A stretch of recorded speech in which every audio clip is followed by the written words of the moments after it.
우리 옆 사람 같이 바라보면서 같이 인사했으면 좋겠습니다. 아름다운 밤입니다. 예, 여러분의 심령 가운데 주님의 사랑이 온전히 임함으로 말미암아 진짜 아름다운 밤 되길 간절히 바랍니다. 원래 예배 시간에 이렇게 사람한테 박수치고 그러면 안 되는데 오늘 특별히 우리 찬양팀 너무 고생이 많았죠. 우리 박수 한번 우리 쳐주세요. 예, 뭐 매일매일 박수 받고 칭찬 받고 또 격려받아 마땅한 우리 귀한 청년들인 줄을 믿습니다. 특별히 뭐 우리 찬양 인도자들 다 너무 훌륭하고 다 한 사람 한 사람 너무 귀한데 오늘 찬양 인도한 우리 광민수 형제는 전 세계에서 가장 귀여운 찬양 인도자로 알려져 있습니다. 사람인가 곰인가, 곰도 찬양할 수 있구나 이런 걸 보여주는 특별한 찬양 인도자인데 정말 얼마나 귀한지 희소성이 있어요. 그래서 그 우리 용인 에버랜드에 푸바오도 있고 그런데 우리 교회에도 우리 광민수 형제가 또 그런 귀한 형제인 줄 믿습니다. 하나님께서 기뻐하시는 청년인데 얼마나 귀한지 모르겠어요. 보기와는 달리 또 이과생이에요. 예. 전혀 안 그래 보이지만 이과생이고 기타도 얼마나 잘 치고 얼마나 귀한지 모르겠습니다. 이렇게 귀한 청년들의 섬김이 날마다 더욱더 우리 가운데 넘치기를 간절히 소원합니다.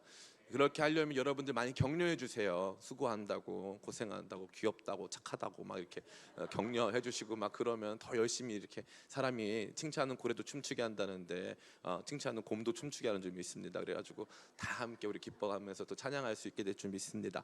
우리 청년들의 섬김으로 우리의 예배가 또 교회가 더욱더 아름답게 빛날 줄을 믿습니다. 그런 복된 기대가 또 소망이 우리 가운데 넘쳤으면 좋겠습니다. 하나님 말씀 같이 봅니다. 예레미야 31장 31에서 33절까지 또 32장 39에서 41절까지 말씀. 너무 귀한 말씀이기 때문에 이거 뭐 이요한 목사 설교보다 훨씬 중요합니다. 그러니까 우리 한 목소리로 합독하기를 원합니다. 같이 읽겠습니다. 시작. 여호와의 말씀이니라. 보라, 날이 이르리니 내가 이스라엘 집과 유다 집에 새 언약을 맺으리라. 이 언약은 내가 그들의 조상들의 손을 잡고 애굽 땅에서 인도하여 내던 날에 맺은 것과 같지 아니할 것은 내가 그들의 남편이 되었어도 그들이 내 언약을 깨뜨렸음이라. 여호와의 말씀이니라. 그러나 그날 후에 내가 이스라엘 집과 맺을 언약은 이러하니 곧 내가 나의 법을 그들의 속에 두며 그들의 마음에 기록하여 나는 그들의 하나님이 되고 그들은 내 백성이 될 것이라. 여호와의 말씀이니라. 아멘. 32장 39에서 41절까지입니다. 또 합독하겠습니다. 시작.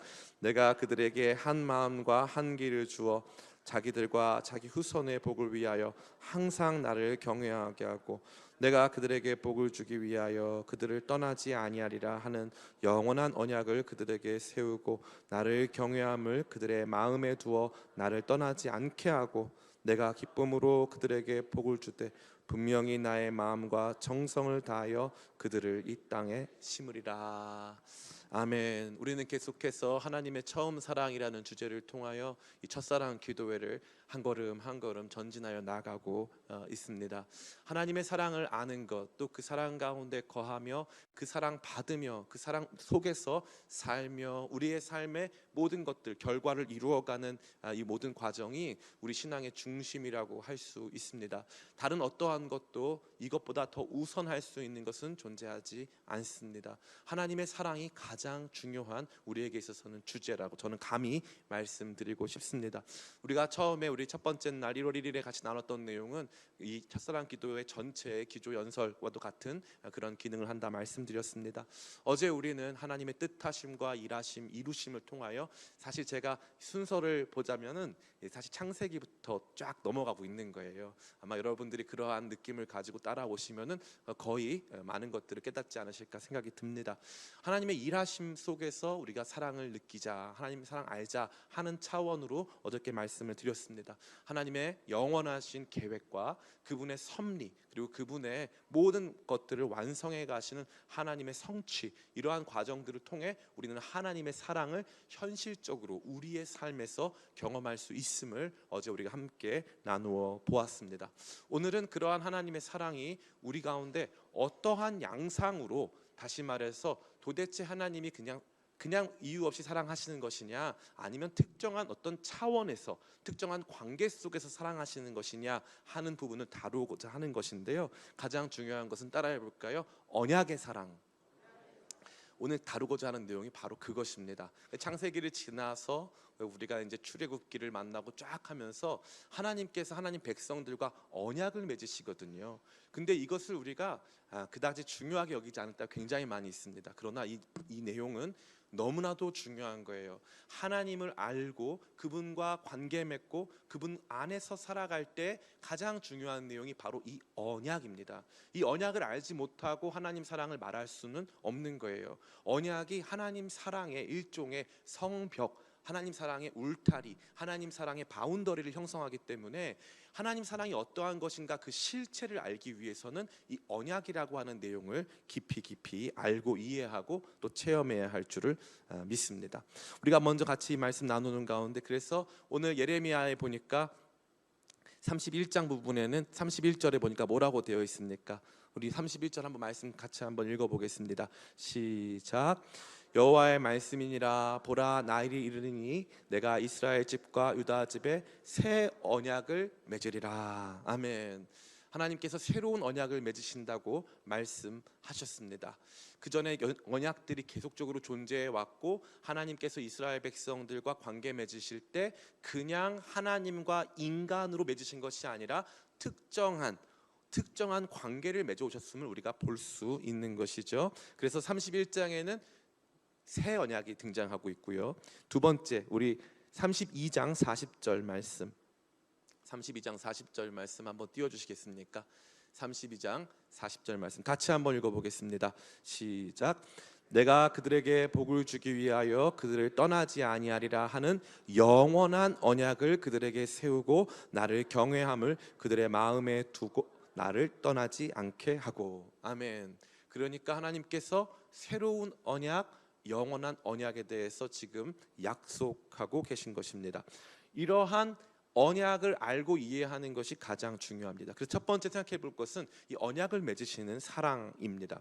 하나님의 사랑은 그저 계속적인 감정의 공급이 아닙니다. 그저 하나님이 나 사랑하셔라고 하는 차원의 일들이 아니라는 것이죠.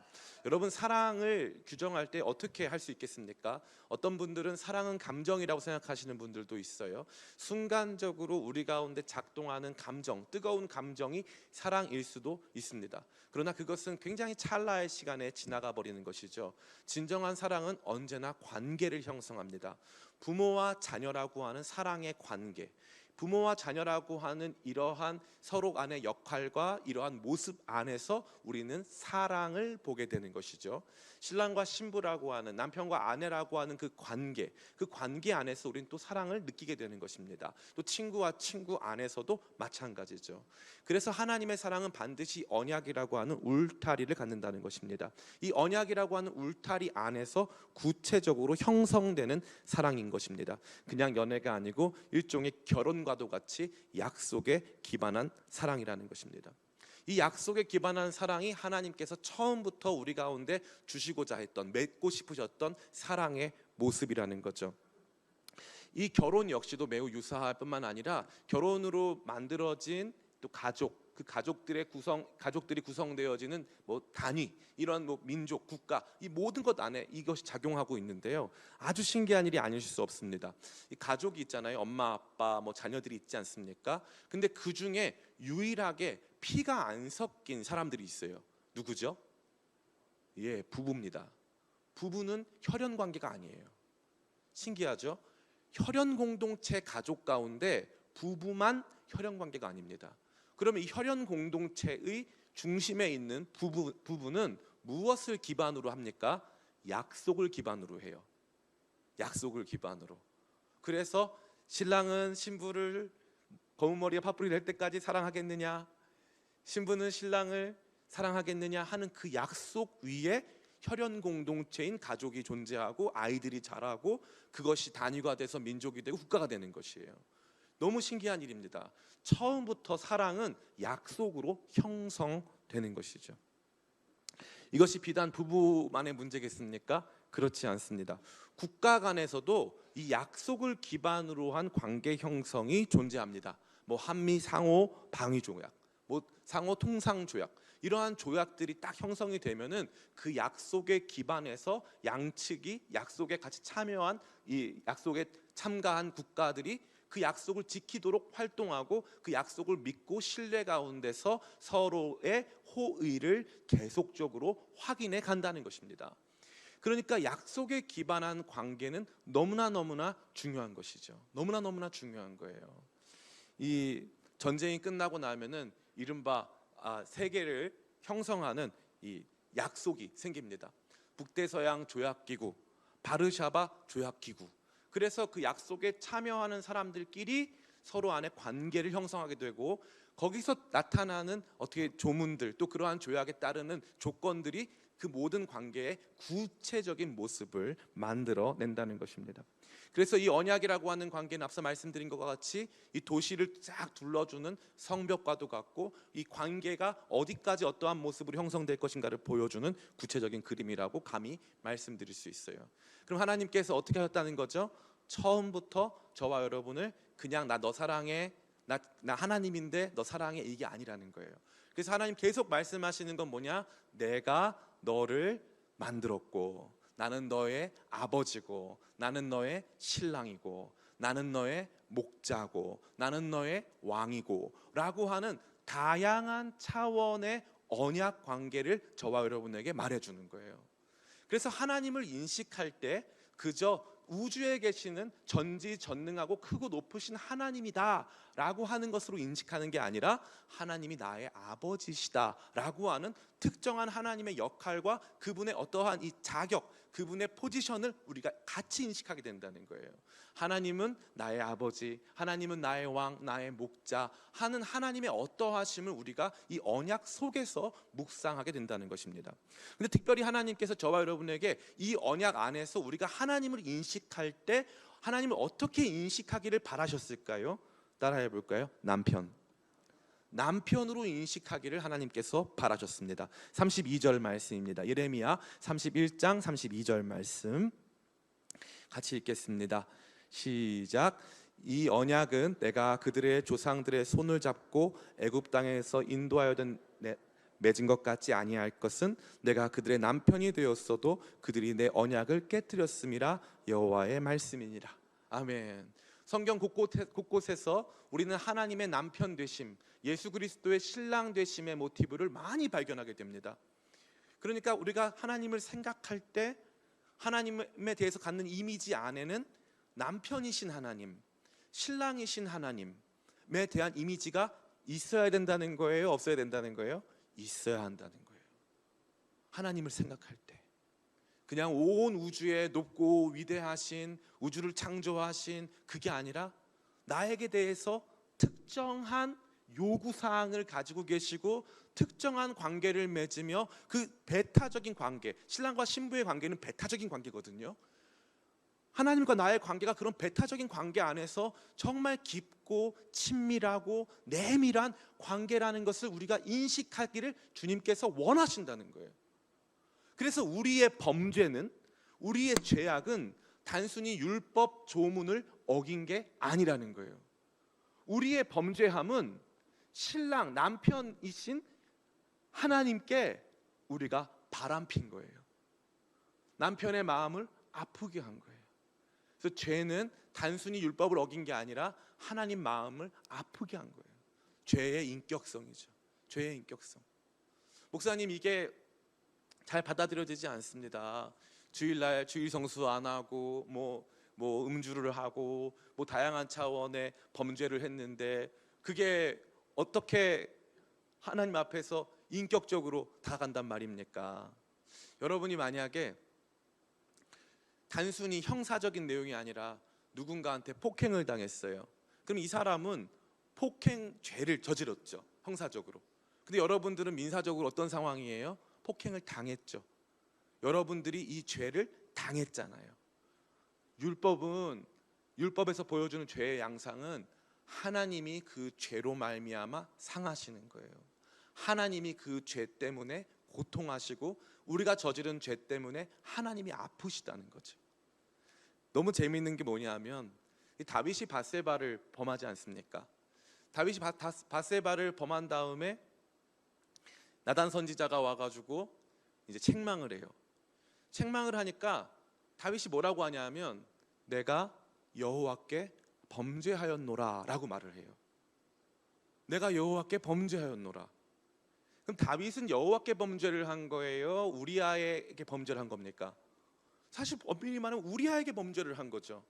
율법 조문을 어기고 한 내용도 있지만 구체적으로는 우리아에게 범죄했고, 우리아를 실제로 살인 교사해서 그의 목숨을 빼앗지 않았습니까? 그의 아내를 빼앗고.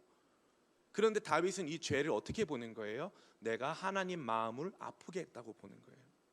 하나님이 나를 이스라엘 목자 중에서 그냥 정말 들에서 양떼를 치는 목동 중에 세우셔서 이스라엘 목자로 세우셨는데, 하나님의 뜻을 내가 온전히 이루지 못하고 하나님 앞에 내가 배반하고 하나님 마음을 아프게 했다는 거예요.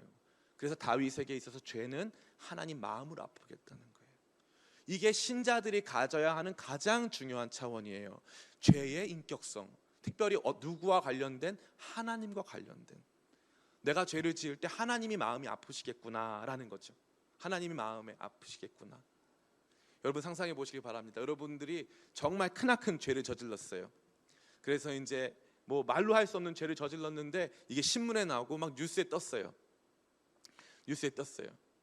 그런데 거기에 우리 어머니가 앉아 계세요. 그걸 다 보고 계세요. 그러면 뭐 그 죄인들, 그 극악무도한 죄인들도 뭘 느낄까요? 엄마한테 미안하다고.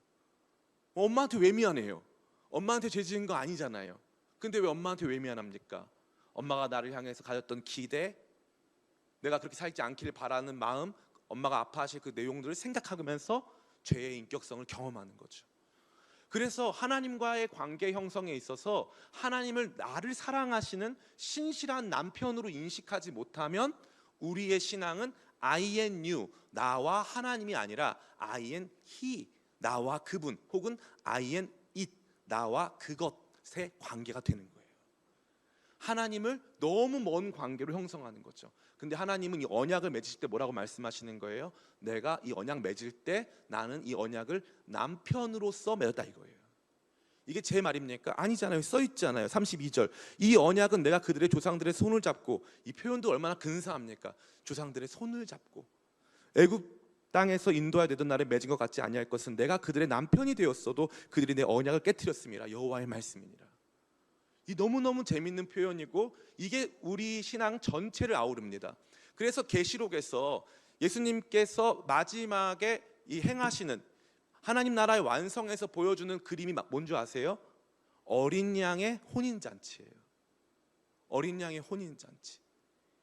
그러니까 우리는 그분의 신부로서 예수 그리스도의 신랑 되신 예수님과 영원히 연합하는 관계로서 그려지는 것, 이게 신자의 비전인 줄 믿습니다. 이게 신자의 비전이에요. 그러니까 이 관계성에 대한 인식 없이 그저 신앙생활 하다 보면요, 신앙생활이 재미가 없어요. 신앙생활에도 따라해 볼까요? 로맨스가 있다. 신앙생활에도 로맨스가 있어요. 내 사랑하는 내 주님 하면서 신앙생활에도 로맨스가 있어요. 주님이 예배 시간에 기다리실 것 같고 주님께서 나를 향해서 예쁘다 말씀하실 것 같은 신앙생활에 로맨스가 있단 말이죠. 그러니까 하나님의 첫사랑, 하나님의 크신 사랑, 하나님의 먼저 사랑, 더 우리의 존재를 붙잡아 주시는 근원적인 사랑에 있어서 하나님과 우리와의 관계성을 인식하면서 하나님이 우리 가운데 남편으로서 언약을 맺으셨다라는 것을 여러분들이 꼭 기억해야 할 필요가 있는 것입니다. 혹시 여러분들 가운데 신앙생활하면서 그저 하나님, 우주를 창조하신 하나님, 우리 인생을 주관하시는 하나님 정도로만 알고 있다라면 그것은 신앙생활의 반의 반쪽도 안 돼요.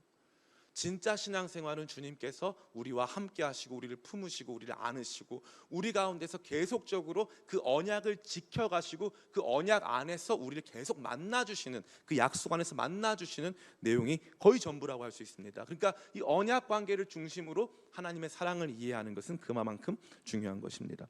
두 번째, 언약을 맺으시는 사랑. 두 번째는 따라해 볼까요? 율법 주시는 사랑. 이 언약이라고 하는 관계 형성에 있어서 언약의 본질 안에는 이제 관계 맺자, 이 관계를 같이 유지하자. 그런데 이 관계 맺을 때 내가 너한테 원하는 게 있다라는 거예요. 너는 내 앞에서 행하여 완전하라. 내가 거룩하니 너도 거룩하라 하면서 주님께서 주시는 율법이 있다는 거죠. 이 율법은 그야말로 하나님께서 저와 여러분 모두에게 이 율법을 지키라고 말씀하시는 거예요. 그러면 이 율법이 언약이라고 하는 사랑의 관계 안에서 주어졌어요. 그럼 율법은 왜 주신 걸까요? 따라해 볼까요? 나 행복하라고. 이게 또 이요한 목사 또 목사님 개인의 자의적인 또 해석입니까? 이럴 수 있으니까 신명기 10장 12에서 13절. 신명기 10장 12에서 13절. 여러분 오늘 정말 좋은 시간이에요. 이 언약에 대해서 여러분들이 분명히 아셔야 돼요. 이거 모르면 신앙생활 반의 반쪽도 안 됩니다. 같이 한번 읽어보겠습니다. 시작.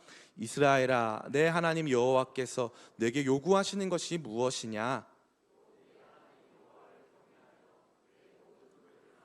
그를 사랑하며 마음을 다하고 뜻을 다하여 내 하나님 여호와를 섬기고 내가 오늘 내 행복을 위하여 내게 명하는 여호와의 명령과 규례를 지킬 것이 아니냐. 아멘. 율법은 누구의 행복을 위해서? 나의 행복을 위해서. 언약 관계 안에 있는 저와 여러분의 행복을 위해서 율법 주셨다. 그러니까 율법도 사랑인 줄 믿습니다. 율법도 사랑이에요. 그 사랑 가운데 저와 여러분에게 주신 거예요. 이게 게임이 달라지기 시작하는 거죠. 종교는 뭐냐 하면 율법을 지켜서 내가 의롭다는 것을 보여주는 거예요. 그런데 복음은 무엇이냐 하면은 하나님의 사랑을 받은 자이기 때문에 구원받았기 때문에 기쁘게 이 율법을 지키는 삶을 살겠습니다 하는 거예요. 순서가 완전히 반대인 거예요. 완전히 반대입니다. 율법은 좋은 것이고 율법은 하나님께서 저와 여러분을 사랑하셔서 우리가 행복한 삶을 살도록 주시는 내용이 되는 것입니다. 이 첫 번째 율법은 무엇일까요? 첫 번째 율법은 선악과입니다. 선악과. 넌 동산에 있는 모든 과실을 다 마음대로 먹을 수 있는데 그 중에 동산 중앙에 있는 선악을 알게 하는 나무의 열매 실과는 절대 먹지 말아라 말씀하셨어요. 많은 사람들이, 많은 인본주의자들이 이 말씀에 대하여서 도전합니다. 하나님이 너무하셨다. 이것은 신화다. 이거는 큰 내용이 없는 것이다. 전혀 그렇지 않습니다. 우리가 이 말씀을 다시 한번 생각해 볼 필요가 있어요. 하나님이 다른 과일도 먹지 말라고 하셨습니까? 먹으라고 하셨습니까? 먹으라고 하셨어요. 그럼 하나님이 금지한 과일이 이거 말고 또 있습니까? 없습니까? 없습니다. 인간이 얼마나 얄밉냐면요, 다 먹고 이것도 먹고 싶어 하는 거예요. 그렇지 않습니까? 하나님이 은혜가 부족하신 게 아니라 인간에게 문제가 있는 거예요. 나머지 거 다 먹으라고 했는데 다 네 거라고 했고 딱 이것만 내가 갖겠다고 그랬어요. 하나님 그거 하나만. 그런데 인간은 뭐라는 거예요? 왜 거기다가 동산 중앙에 인간을 시험하는 그 나무를 두셔가지고 왜 인간으로 넘어지게 하셨느냐? 마치 하나님이 악을 조장하시거나 우리를 연약 가운데 넘어지게 하시는 분인 것처럼 인간들은 이야기합니다. 근데 제가 말씀드린 것처럼 언약은요 반드시 율법을 수반해요. 그 율법이라는 건 우리 관계가 어떠해야 하는가를 보여주는 거예요. 우리 관계가, 나는 신랑으로서 끝까지 이 사랑을 지키겠습니다. 나는 신부로서 끝까지 이 사랑을 지키겠습니다. 우리 영원히 하나 되겠습니다 라고 하는 그 조문이 있듯이 선악과 역시도 율법 조문입니다. 이 선악과의 그럼 역할과 기능은 뭘까요? 이 선악과의 역할과 기능은 이 코넬리우스 반틸이라고 하는 위대한 신학자가 뭐라고 했냐면 예배하게 하는 나무다. 그래서 이 나무 앞에 서면 나는 피조물이고 하나님은 창조자시고 나 혼자 에덴 동산에 거하는 거 아니고 하나님이 함께 하시고 하나님이 이 동산 다 만드셨고, 그래서 이 나무 앞에 설 때마다 하나님을 기억하는 거예요. 하나님과의 사랑의 교제가 우리 존재의 목적이거든요. 그런데 그 존재의 목적을 망각할까 봐, 그러면 행복하지가 않으니까, 내가 하나님 되면 행복하지가 않으니까 하나님께서 내가 너의 하나님이야, 내가 너의 창조주야, 나는 너에게 이런 삶을 원해, 너는 내 안에 있을 때 가장 행복한 거야 라고 말씀하시려고 선악과 두신 거예요. 근데 인간은 그것마저도 파기하는 것이죠. 여기까지 넘어오면 우리는 중요한 두 가지 산을 넘게 됐습니다. 아, 언약은 하나님께서 우리랑 관계, 사랑의 관계 맺으려고 하시는 거구나. 율법은 그 언약을 형성하는 과정에서 하나님께서 우리에게 원하시는 행동과 모습을 규정해 주기 위해서 또 그것이 우리에게 유익한 그런 내용들을 담고 있구나 하는 것을 우리가 볼 수 있습니다. 그렇다면 인간은 어떻습니까? 세 번째인데요. 따라해 볼까요? 언약을 늘 배신하는 사람들. 인간은 늘 이 언약을 떠나온 역사 속에 존재합니다. 하나님과 우리가 늘 이 관계 맺음 속에서 같이 살았어요. 근데 인간은 늘 하나님을 떠나서 범죄해요. 선악과 열매를 먹고 하나님처럼 되고 싶어 해요. 그 뒤에도 계속적으로 범죄합니다. 출애굽기 20장에 보면 하나님께서 십계명 말씀을 주시고 24장에 보면은 율법 언약 체결식이 있어요. 그 언약 체결식이 얼마나 아름답게 표현되어 있냐면요, 하나님의 임재가 하늘을 쭉 덮고 사람들은 그 안에서 이 언약의 제물들을 같이 나눠 먹으면서 춤추고 기뻐했다고 되어 있어요. 그랬는데 인간이 모세가 언약의 돌판 받으러 간 때 바로 우상을 만들어요. 그래서 즉각적으로 언약을 깹니다. 이게 누구다? 이게 우리다. 이게 우리다. 우리는 하나님과의 언약의 관계를 끊임없이 떠나고자 하는 그러한 죄인들이다 라는 것을 보여주는 거죠. 그래서 하나님의 약속을 지키시는 신실한 사랑, 그리고 신실하지 못한 약속을 늘 떠나고 언약의 관계를 늘 떠나는 우리의 모습이 대조적으로 등장하고 있는 것입니다. 하나님께서는 한 선지자에게 찾아가셔서 말씀하십니다. 이스라엘 백성들의 모습이 어찌 보면 우리 신자들의 모습이죠. 어떠한 모습인지를 네가 너의 삶으로 한번 보여줘라. 그 사람의 이름은 호세아 선지자예요. 가서 음란한 여인을 아내로 삼아서 음란한 자녀들을 낳아라 라고 말씀하시죠. 그래서 호세아 선지자가 장기와 매춘부와 결혼을 합니다. 그녀의 이름은 고멜이에요. 고멜과 결혼을 했는데 고멜이 남편하고 살고 애를 낳다가 이제 몸이 닳아서 또 도망을 쳐요. 도망을 쳐서 어디 가서 또 음란한 모습으로 살아갑니다.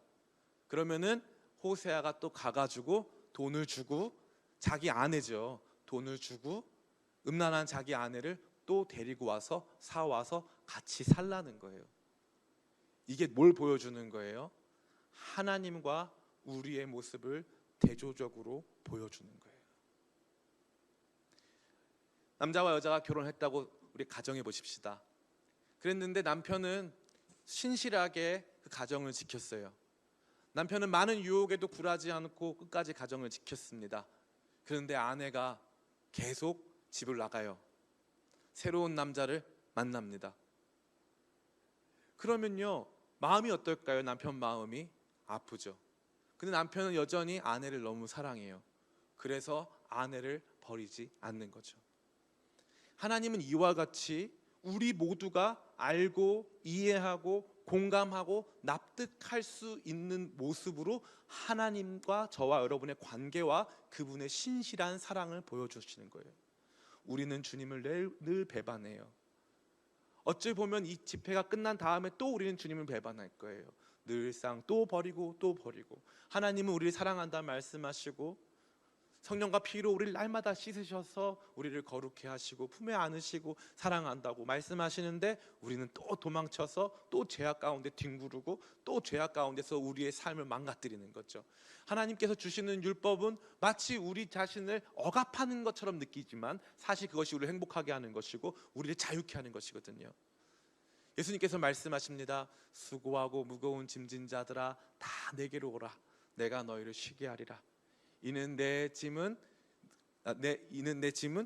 가볍고 갑자기 까먹었습니다. 내 짐은 제가 갑자기 헷갈렸는데요. 예수님께서 뭐라고 말씀하시냐면은 예수님 내 멍에는 쉽고 내 짐은 가벼움이라 말씀하세요. 내 멍에는 쉽다. 재밌지 않습니까? 예수님께 쉬러 오면은 뭘 지워주신다는 거예요? 멍에를. 그 멍에는 뭐 할 때 하는 거예요? 이 가축이 밭 깔고 이렇게 할 때 쓰는 게 멍에예요. 예수님께 나오면은 멍에를 벗겨주시는 게 아니라 멍에를 씌워주시는 거예요.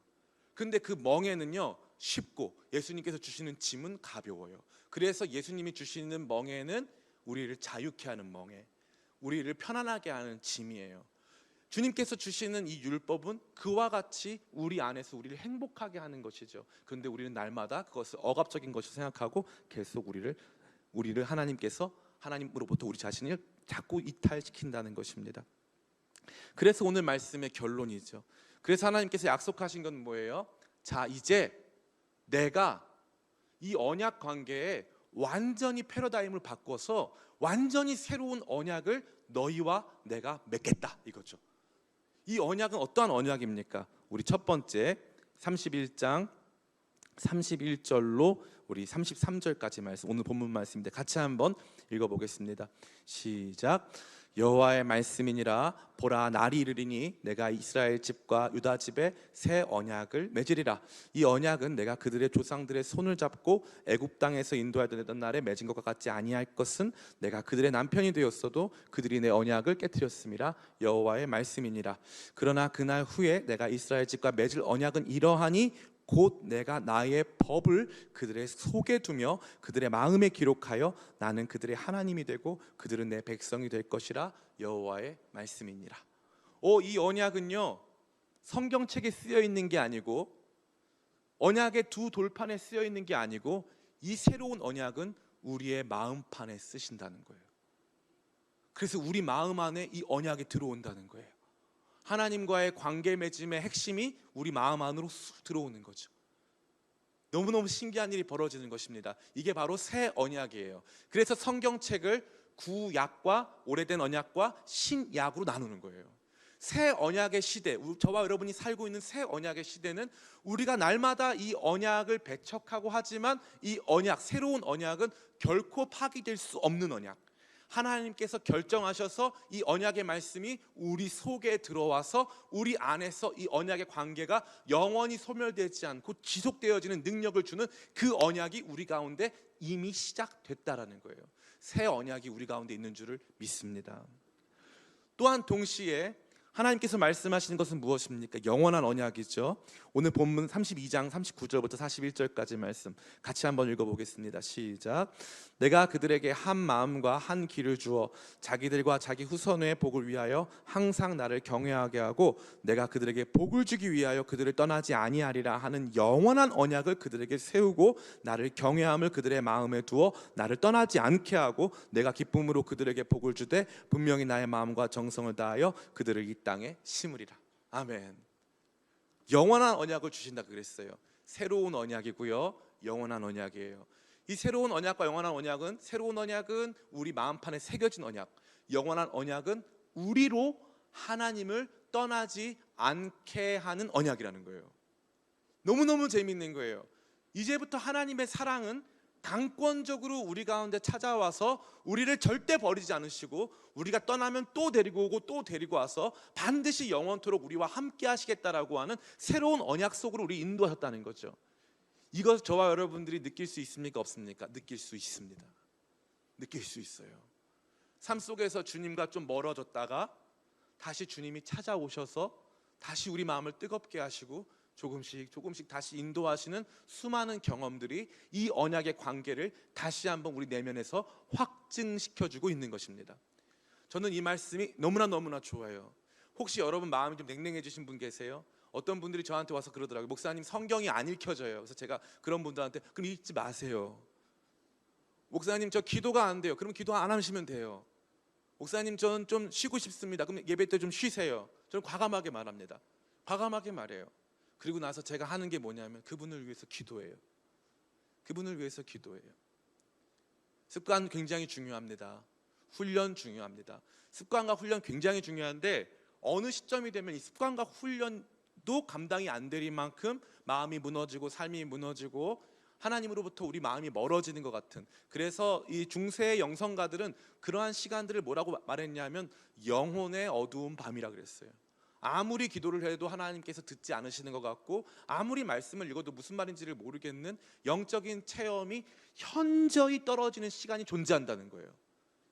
그런데 이 새로운 언약과 영원한 언약은 어떤 것에 소망이 있는 거냐면, 따라해 볼까요? 내가 아닌 하나님께, 내가 아닌 하나님께 소망을 두는 거예요.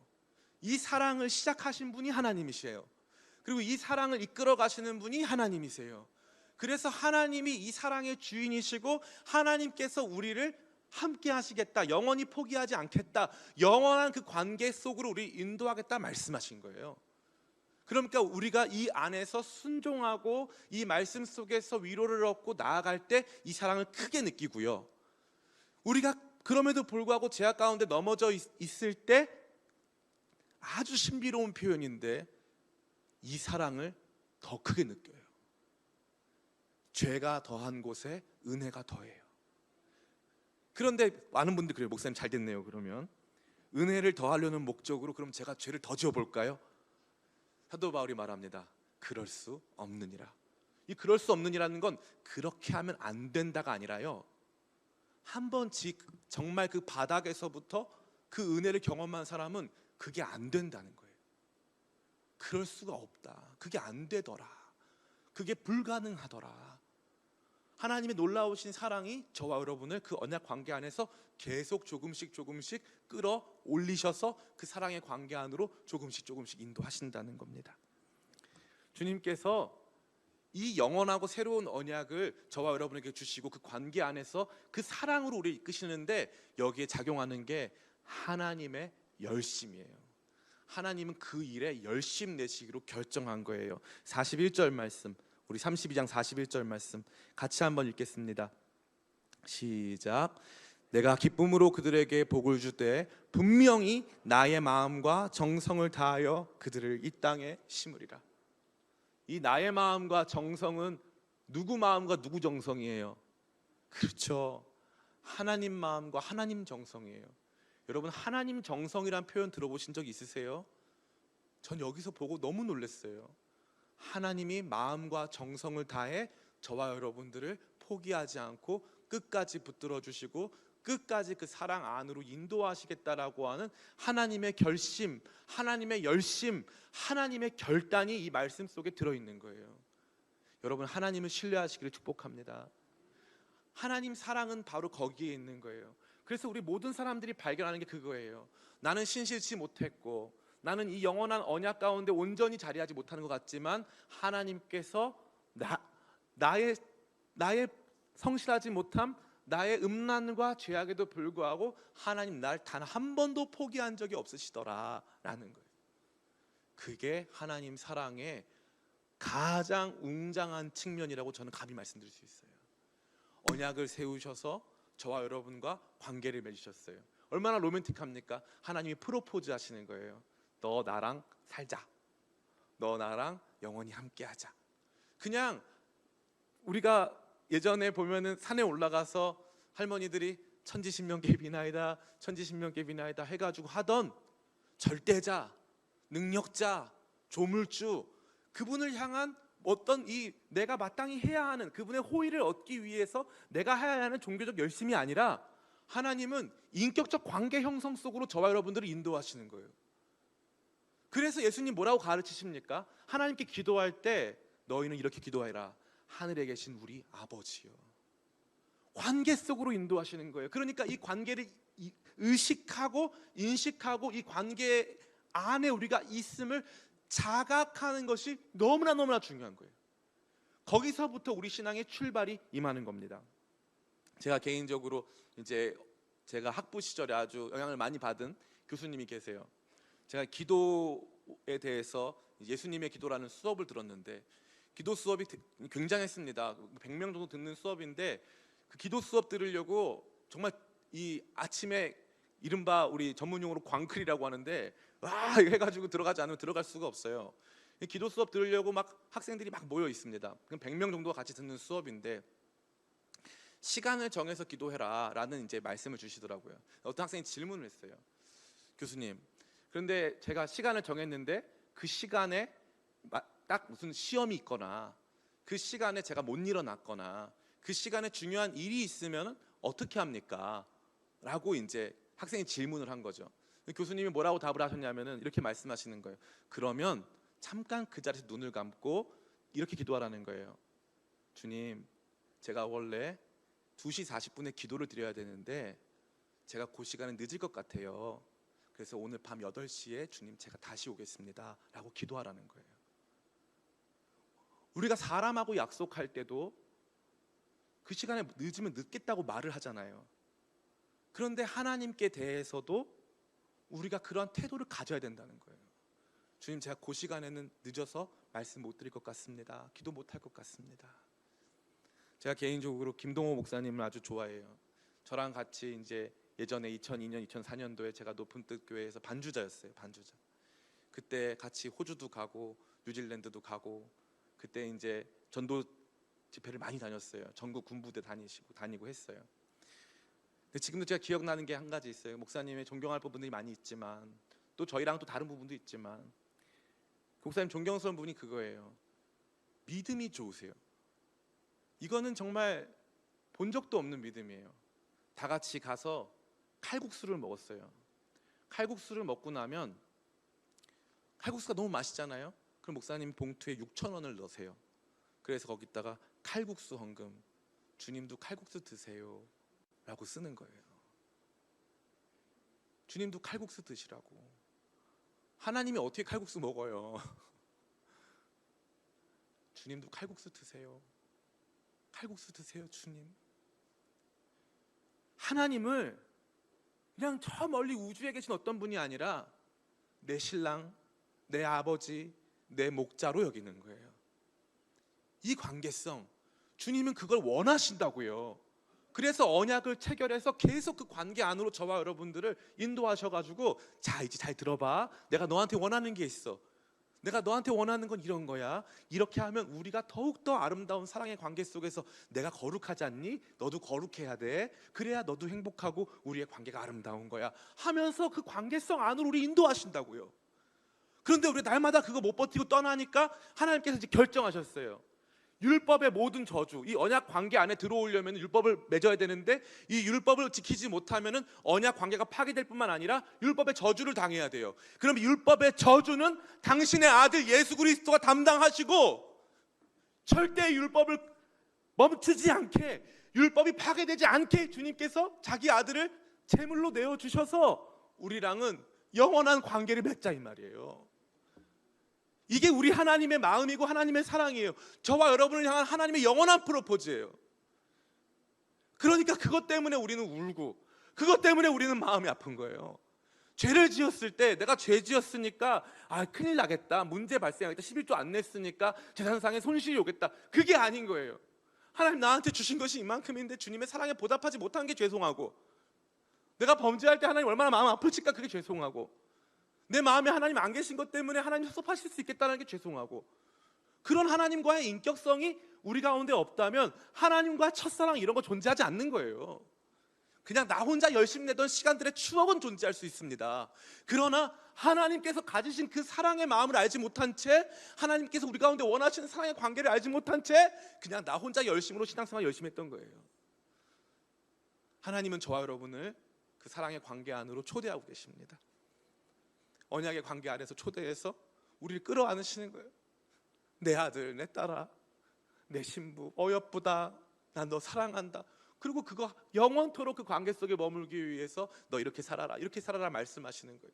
그러면은 주님 저 못 살면 그렇게 못 살면 주님 저 때리실 거예요? 아니야. 그거는 우리 아들이 독생자 예수 그리스도와 다 맞았어. 너는 영원히 내 품에 있을 거야.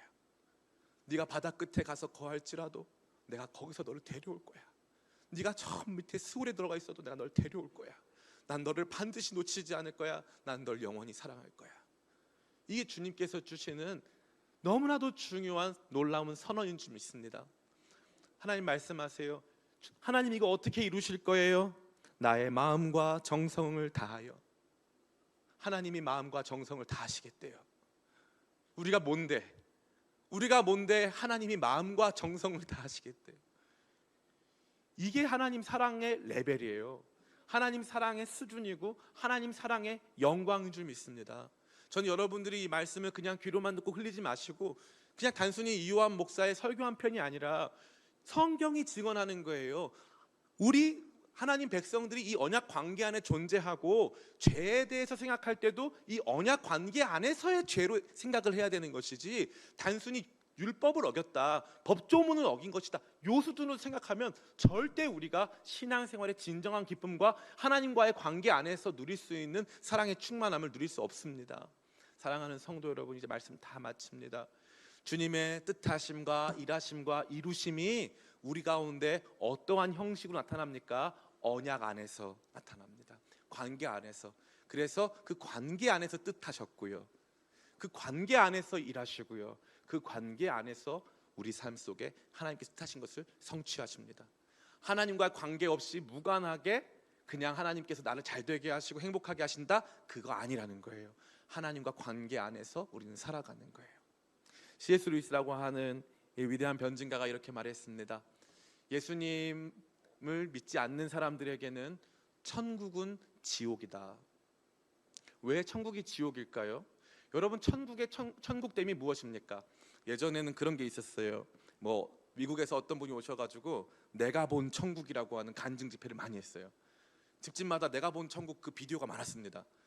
내가 본 천국 가보니까 각 사람마다 맨션 아파트를 주신다. 거기 보니까 에스컬레이터가 이렇게 놓여져 있다. 저희가 가난할 때는 그게 지금 환상처럼 들렸잖아요. 금으로 돼 있다 이런 거. 근데 요즘에 그게 현실이에요. 아파트 단지 조금만 큰 데 가면 다 에스컬레이터로 돼 있고, 대한민국이 정말 천당 밑에 분당도 있고 다 있습니다. 그 다 천국 같아요. 그분이 말한 천국. 천국의 본질은요, 금으로 수놓은 길을 걸어가고 좋은 집 있고 물질적인 것이 천국의 본질인가요? 아니에요. 천국의 본질은 내가 그들과 영원히 함께 있어예요. 그런데 하나님을 사랑하지 않는 사람들이 하나님과 영원히 함께 있으면 그게 천국이에요, 지옥이에요? 지옥이죠. 우리 천국 가면 영원토록 뭐 한다고 되어 있습니까? 찬양한다고 되어 있어요. 어떤 성도님이 저한테 그러더라고요. 목사님, 저 개인적으로 저는 믿음이 좋은데 개인적으로 찬양을 별로 안 좋아해요. 제가 그랬어요. 넌 큰일 났다. 이제 천국 가면 너는 이제 천국 가면 큰일 난 거다. 저 영원토록 지금부터 준비해야 된다. 지금부터 좋아하는 찬양도 하나씩 불러보고 해야 된다고 제가 권면을 한 적이 있어요. 천국 가면 영원히 찬양한대요. 안 하면 지옥에 떨어질까봐? 아니죠. 나를 사랑하신 주님, 나를 버리지 않으신 주님, 그 주님의 사랑이 너무 고마워서 누가 시키지 않아도 그분을 향한 찬양, 그 가운데 산다는 거죠. 주님과의 인격적 관계 맺음, 언약, 그 언약을 버린 인간, 언약을 포기하지 않으시고 끝까지 그 언약 안에서 우리를 붙들어 주시고 나의 정성과 마음으로 그들을 이 가운데 심어서 영원히 함께하겠다 하시는 주님의 마음을 알아갈 때 우리의 사랑이 깊어지고 신앙이 로맨틱해지는 거예요. 신앙이 로맨틱해지는 거예요. 그래서 기도하러 나왔을 때 주님, 제가 왔습니다. 제가 왔습니다. 마음의 감동이 불현듯 찾아오면은 칼국수 헌금도 드리고, 기도 시간에 그날 기도 못하면 주님, 제가 좀 이따가 기도 드릴게요. 좀 이따 만나주세요 라고 기도도 드릴 수 있고, 마음이 따뜻해지고 부드러워지는 거예요. 제가 그 생각을 많이 했어요.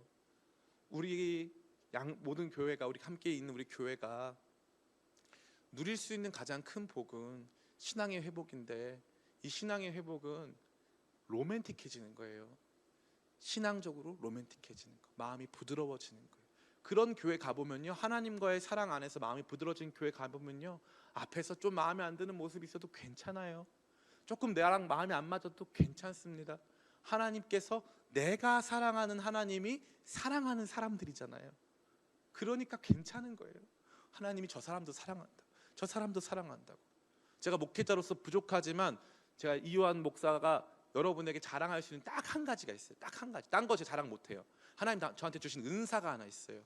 제가 최근에 어떤 책에 추천사를 써달라고 그 책을 제가 한 권 받았어요. 그 추천사를 써야 되는데 그 목사님이요, 나이는 어린데 이 필력이 너무 좋은 거예요. 그래서 제가 그 목사님 찾아봤어요.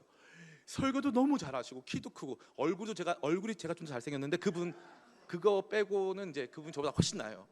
제가 얼굴하고 다른 거 하나가 그분보다 제가 낫더라고요. 근데 제가 주님께 그랬어요. 주님, 제가 너무 주눅들 정도로 너무 대단한 목사님이더라고요.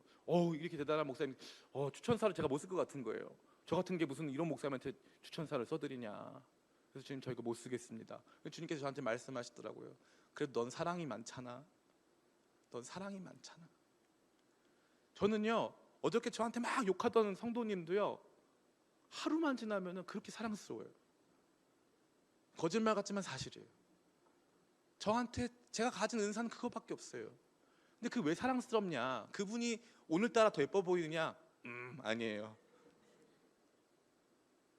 하나님이 그분을 사랑하신다고 하니까, 내가 사랑하는 주님이 저분을 사랑하신대요. 그래서 저는요, 광야로 나가도 되고 뭐 선교지로 나가도 되고 저는 어디도 가도 괜찮아요. 근데 하나님이 사랑하시는 성도님들이 하나님 사랑을 알았으면 좋겠어요. 하나님께서 여러분을 초대하고 계신, 언약의 그 사랑스러운 관계로 초대하고 계신 주님의 달콤한 프로포즈를 여러분들이 경험했으면 좋겠어요. 진짜 하나님 사랑해서 예배당 오는 게 떨리고, 기도하는 시간이 너무 행복하고, 찬양할 때 마음이 벅차오르고, 신앙의 로맨스가 회복돼가지고 거리를 걸을 때 주님 생각이 떠오르고, 야, 우리 주님 생각해보니까 처음부터 다 언약을 맺으셨네, 끝까지 그 약속을 맺으셨네, 나랑 관계 맺기를 원하시네, 나랑 사랑하기를 원하시네, 나를 버리지 않으시는 내 신랑이시네, 나를 구하러 찾아오셨네, 나를 기다려주셨네 하는 하나님 사랑의 감동과 감격이 저와 여러분 가운데 늘 넘치기를, 그래서 언약에 충실하고 신실하신 하나님의 사랑의 영광을 날마다 체험하게 되시기를 예수님의 이름으로 축원합니다.